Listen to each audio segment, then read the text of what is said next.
Go.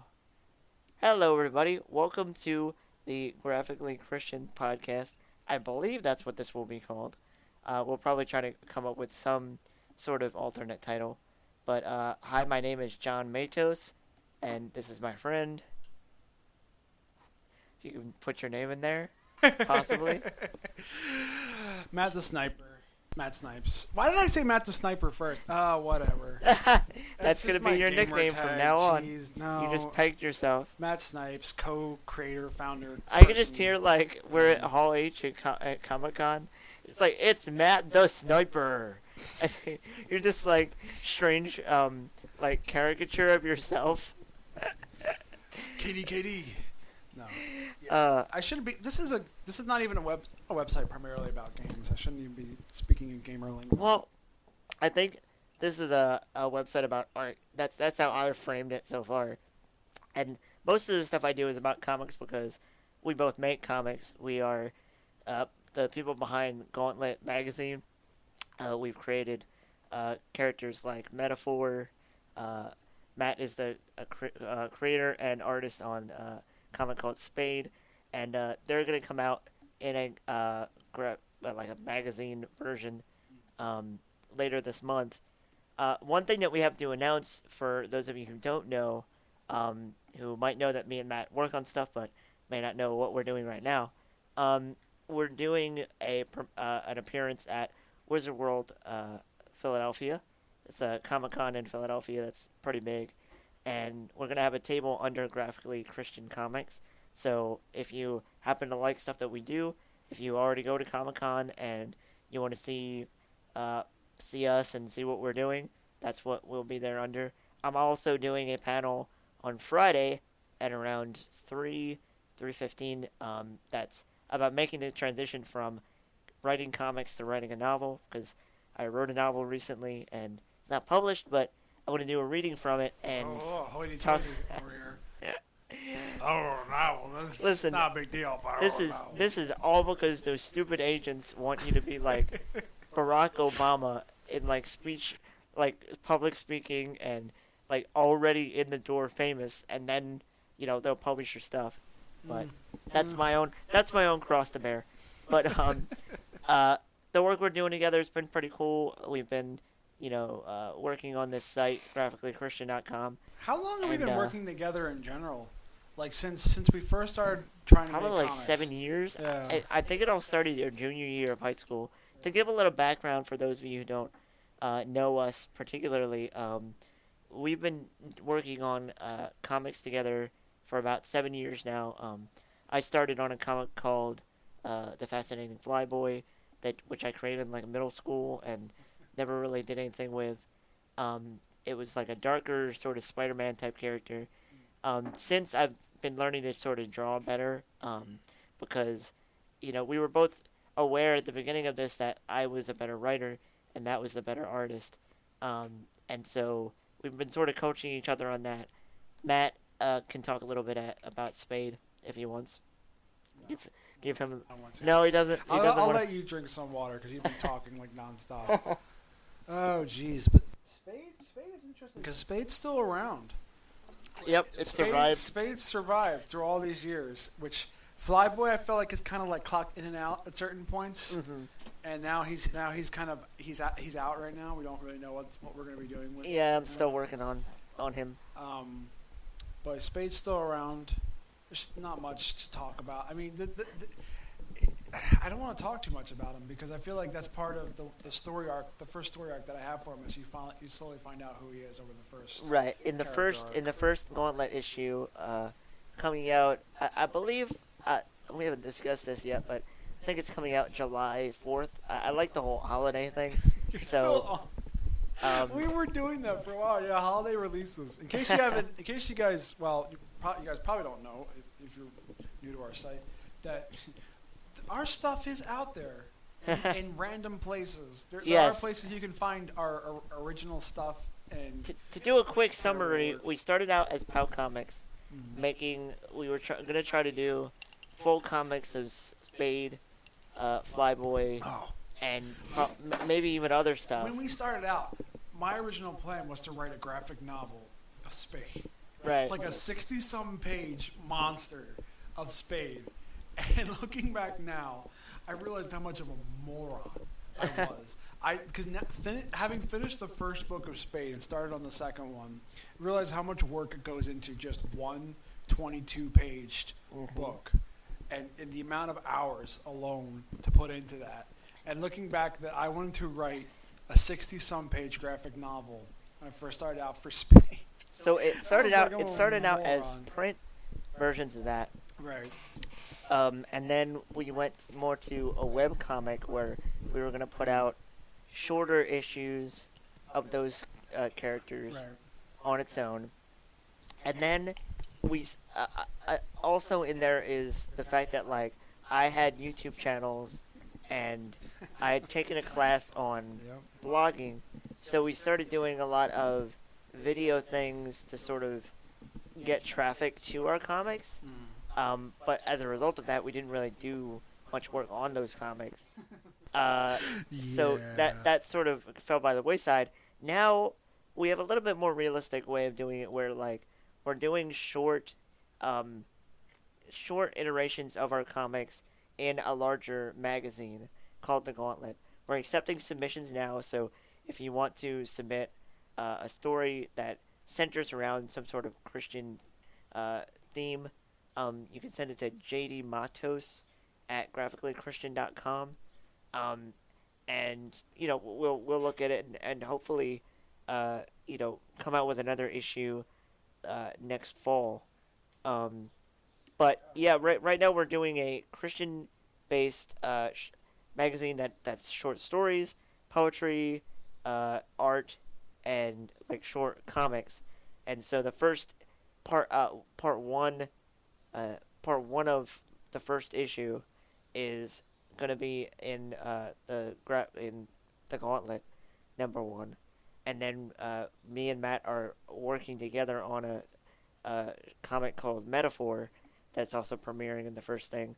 I'm doing a short story series that the first iteration is called World Without Water, and so we're doing shorter creative things in this magazine, but also a part of our mission is to talk about Christians in media, just the new media space in general, and what our opinions of them are as comic creators.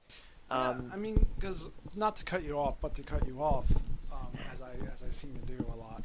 But in the Christian circle, it's kind of the media, like popular media, is something that's not really, discussed a whole lot. I mean, aside from the fact, like, oh, did you see that episode of such and such? Oh, so awesome, whatever. But I mean, from a more religious perspective or Christian perspective and worldview, it's not really talked about how much we can influence this, how we can make this. It's if it's ever really talked about much, it's really just talked about how negative it is, how terrible this movie is or this show is, and how it's got all this stuff in it that we don't want to see, and it's just ruining our culture and whatever. But not much discussion on how we can make our own stuff, how we can change it, how we can make stuff that's not only better in terms of morality, but it's also a quality product. It's a good story, it's good acting, it's good artwork, it's good whatever. But yeah, it's not really. I don't feel like the popular media is just very much discussed from kind of like an even tone, where it's just like you're not really coming into it with like a negative viewpoint or a positive viewpoint. Right. You're just kind of like trying to see something for what it is. So I feel like that's part of what we're doing. We've kind of dabbled. I mean, with the articles you've been writing, you've been doing some newsy type articles, like some news related type stuff. But I like what you're saying in terms of there's not a positive or negative thing, because I think if you take sort of a soapbox either way, it sort of denigrates the whole idea of like putting the gospel forward, because the whole idea with the gospel, I think how it's being denigrated in like people getting into like punditry and stuff, is that there's this idea that the gospel is either pro or against the world, or in like a way, because I feel like um, in some ways, like getting into stuff like comics, TV shows, movies, it's not really. I would say, and part of the topic I think we should get into, just because it seems like we're going that way. Since what our comics is about is, I was watching a video recently that came out with a PBS, their game show on YouTube, and they were talking about, is video gaming, can it be a spiritual experience? There was a study done that was by a anthropologist, a cognitive anthropologist. Uh, Cognitive anthropologist. I didn't know that they specified. yeah, his name is Ryan Hornbeck, and he did a study. The video didn't mention how many people. It wasn't really about the quantitative research about it, but it's more like qualitative stuff, which means like the interviews and the stuff that they took that way. And it was, but the subjects were mostly Chinese and mostly atheist, and but they made comments about World of Warcraft was the game that it was studying. Why specifically Chinese?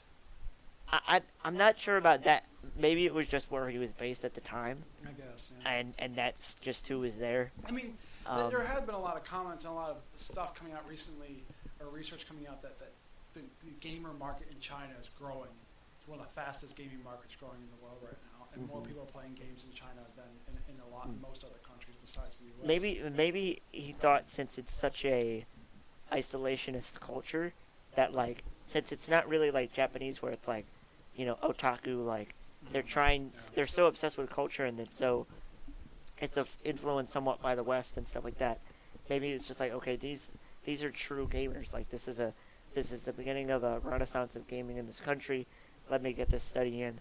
And there are comments like that being a part of Warcraft is a spiritual feast of unconditional loyalty and friendship. That was the first quote.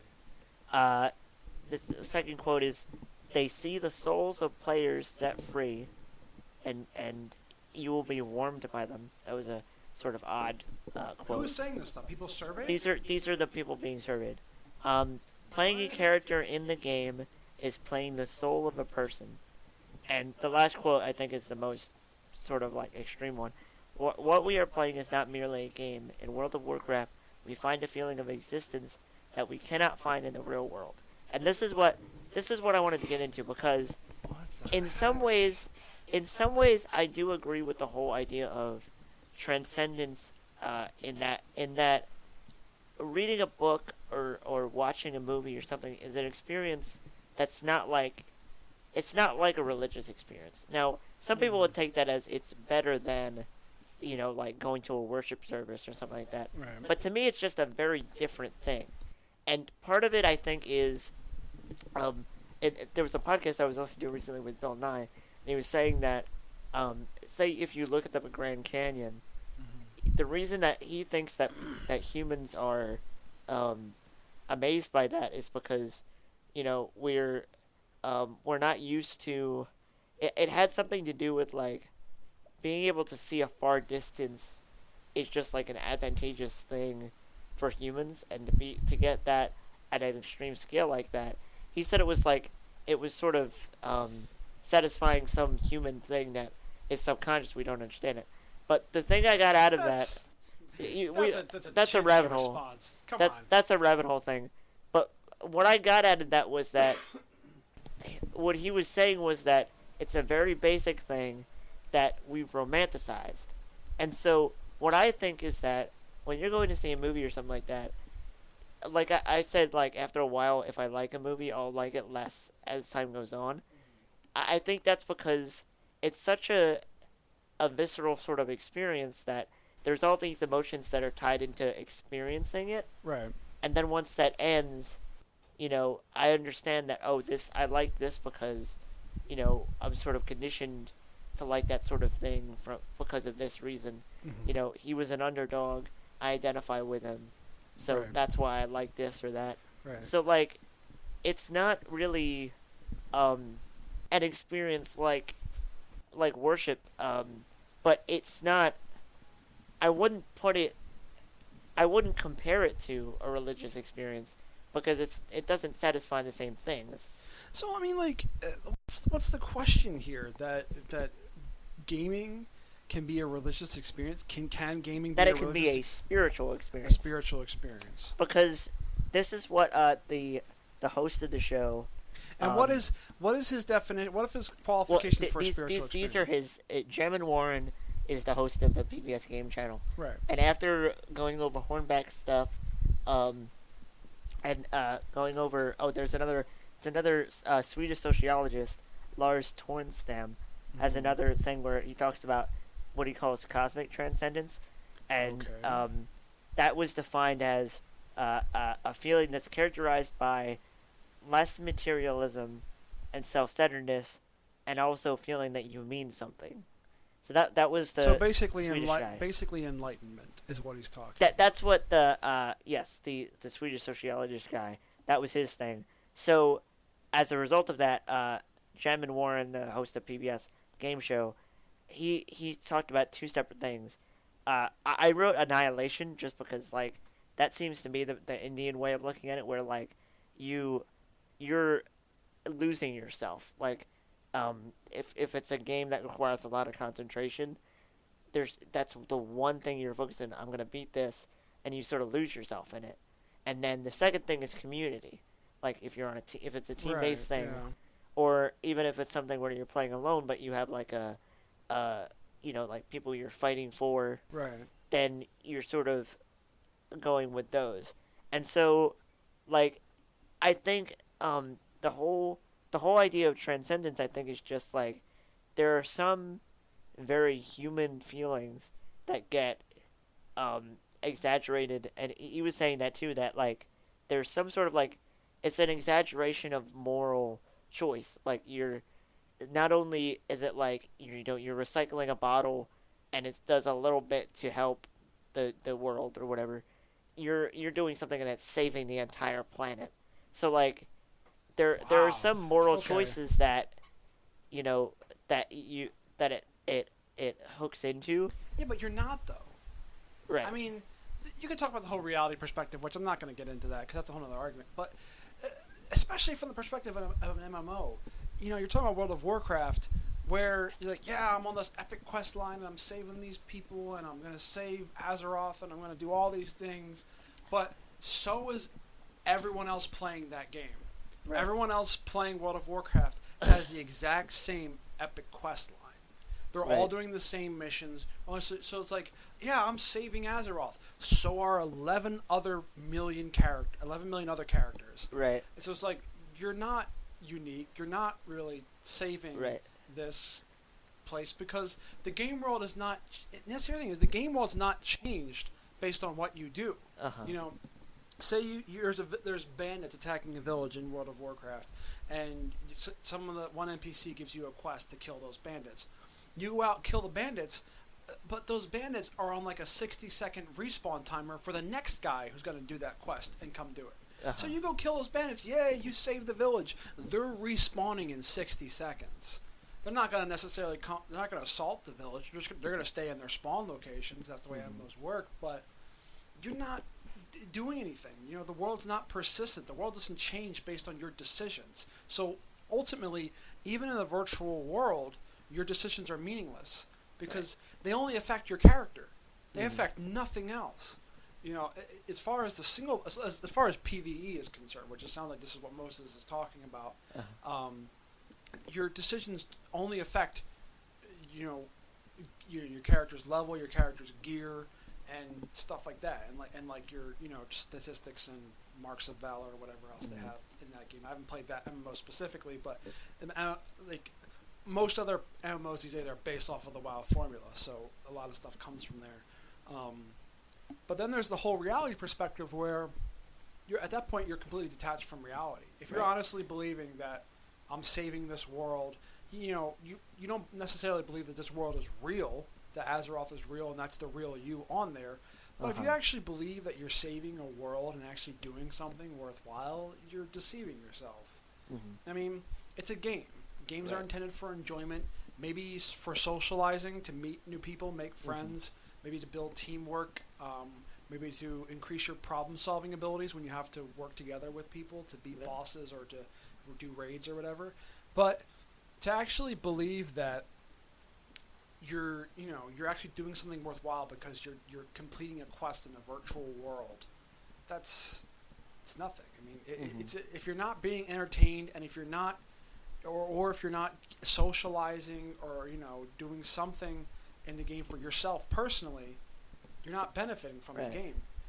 You can do nothing to benefit the game. The game is supposed to be a benefit to you. Right. It's not. You're not supposed to do things to benefit it. Right. Which just seems like this weird disconnect from these gamers. And Yeah. I wonder if it's a cultural thing, because gamers in America, for the most part, understand this concept that games are for us. We buy them to enjoy them. We buy them because we like them. We get something from them. We don't give something to them. But it sounds like people in the survey, at least the ones quoted, are buying and playing a game to contribute to that world. Right.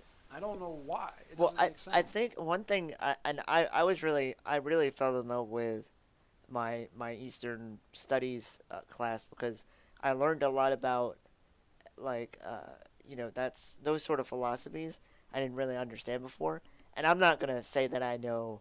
I'm not gonna say I know everything, and I'm not, just for the sake of this podcast, I'm not gonna, I could be completely wrong here.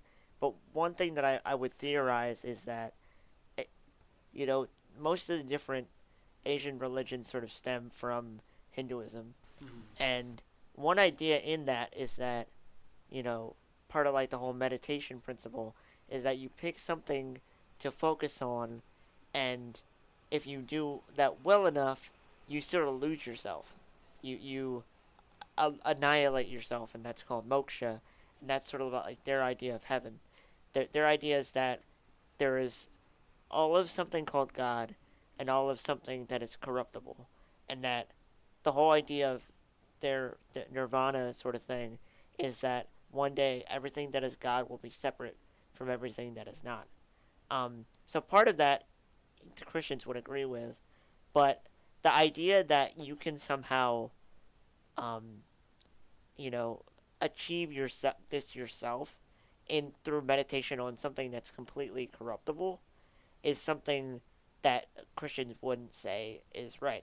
And so, but my idea, I think, in this sort of thing is that this whole idea of transcendence is sort of what they're getting at, in that, somehow, this video game that is a fake thing, through focusing on that, they're achieving something that is spiritual. Right. Whereas I think a Christian would understand that this is all the same thing.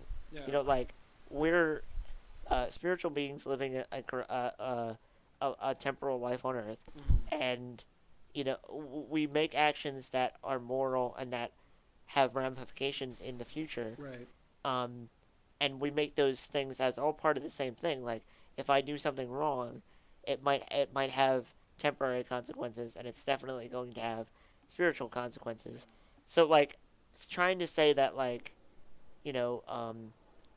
by making this choice in the video game, by making this thing that by sort of pretending, see, like, there's this idea, I think, that Earthlings, human apes, I guess, are sort of like pretending to be human. Like, we're finding all these things, all these complex systems like video games and government, and we're sort of just like playing humans. And isn't this so fun to make all these moral choices that really don't have consequences, but let's pretend that they do. And it's sort of weird to me that that's sort of the thinking, is that, I'm going to transcend to this thing, and then, maybe tomorrow I'll go back to being, like, a nihilist, basically. Well, I mean, to me, it seems like primarily like a culture disconnect, or like a culture clash, in terms of how Western and how it seems to be portraying that Eastern gamers are experiencing World of Warcraft or just games in general. Because Western gamers primarily play games for two reasons: personal enjoyment or competition. They either play a game because they're enjoying it, because they like it, just like they would enjoy reading a book or watching a movie or watching a TV show, or they're doing it because they want to be better than other people. It's a competitive thing. And competitive games are huge, like Call of Duty and like League of Legends. And to a certain degree, World of Warcraft, because World of Warcraft has PvP, and that's a pretty big deal in World of Warcraft. And people who are on top of the leaderboards, even in PvE, or who are some of the people in the top guilds, it's a big deal to get into a top guild and be a big member of a top guild. But it sounds like if this is primarily Chinese gamers and who are coming with this with like an Eastern culture type mentality, that they're viewing World of Warcraft or gaming to kind of be their opportunity for transcendence. That they can do this to a point that's so well. They can do things that are so good in the game that they can achieve, greatness or transcendence, and that'll be marked. That'll be somehow attributed to them as a person. Right. Instead of having to actually do good in the real world, that they may or may not have the opportunity to do, they can do it in this game world anytime for any length of time, and it kind of credits to their points towards transcendence, or whatever the theory is. I think that's a primarily flawed. If that's the method of thinking here, it's a primarily flawed thinking, because the games aren't designed to do that.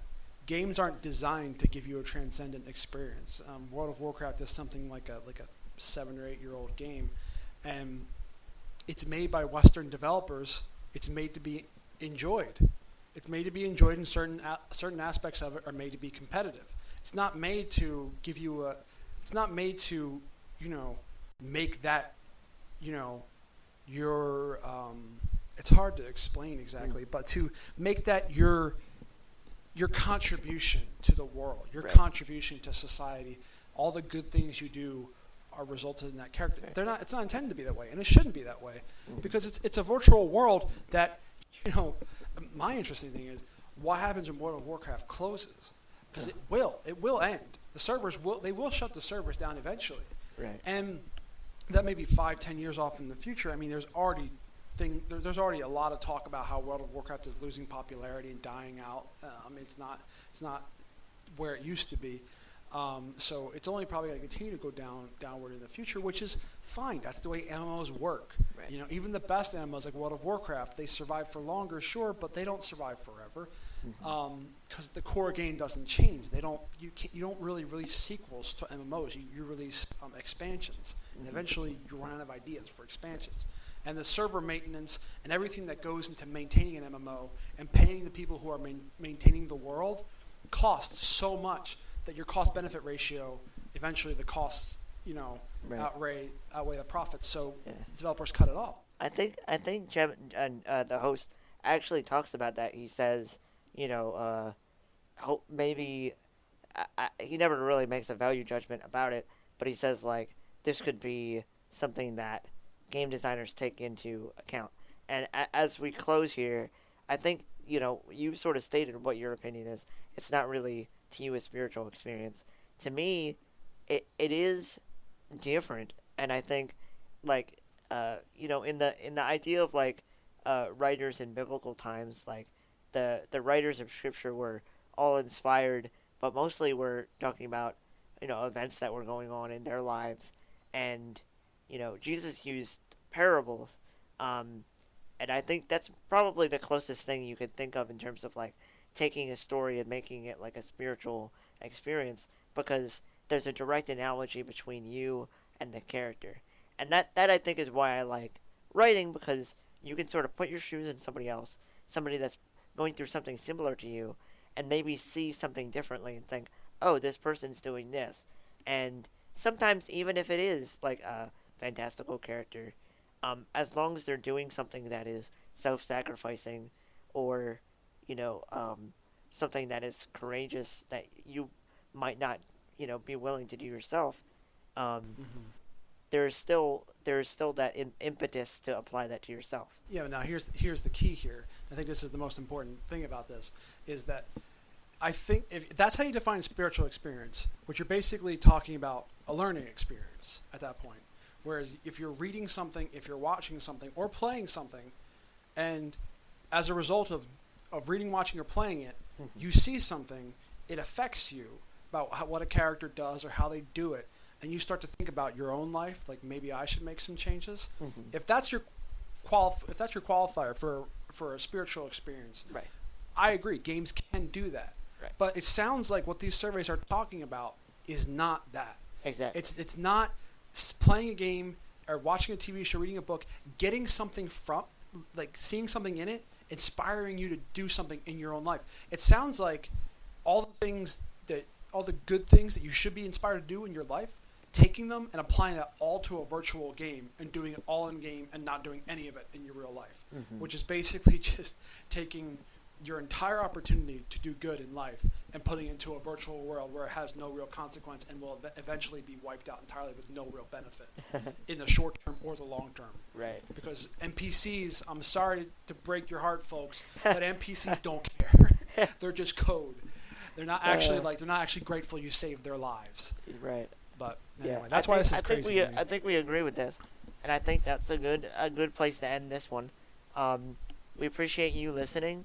And I thank you for tuning in. Hopefully we can do this a little bit more often than never. Which we haven't been doing. We've done this once or twice in the past. Oh yeah. It's showing up in random places. Maybe the things are still out there on SoundCloud or something. But we're glad to have you listening to us, and hopefully you can see us at Wizard World this June 19th to 22nd. That's when Wizard World Philadelphia happens. So we'll be at Artist Alley, Graphically Christian Comics. Thanks for listening. I've been Matt.